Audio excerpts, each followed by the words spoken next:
จนเขาจึงให้ทานจากว่าละส่วนพวกคนพาลทั้งหลายเนี่ยกลัวเจ้าของบ่มีกินจึงไม่ให้ทานกับใครเลยเลือดเกิดกลายเป็นคนจนคนเฮามันเป็นผีเป็นเปรตเป็นตอนเป็นคนไม่ได้เป็นตอนตายหรอกเป็นตอนนี้ละมันไปสร้างไว้แล้วเฮ็ดไว้แล้วเฮ็ดไว้ตอนนี้ละนี่แหละยินบ่ยิ่งให้ยิ่งได้แล้วให้เท่าไรก็บ่เบิดเด้บ่มีอดเด้พวกนี้แม้นสิไปตกอยู่ในที่ขับขันตกอยู่ในที่บ่มีมนุษย์บ่มีคนเลยก็สร้างบ่อดตายกันแล้วกันและให้มั่นใจ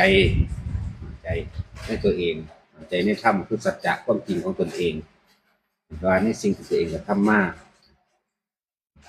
อย่างหนึ่งเฮ็ดหยังมากก็ซั่นลงตรงนี้สุดท้ายทุกคนก็ต้องตายนะแหละทุกคนก็ต้องตายบ่มีผู้ใดรอดหนีไปหม้องใดก็บ่พ้นทุกคนต้องตายแต่ว่าเป็นหยังคือจะนึกถึงความตายสติตัวนี้เป็นเครื่องเตือนเฮาได้ดี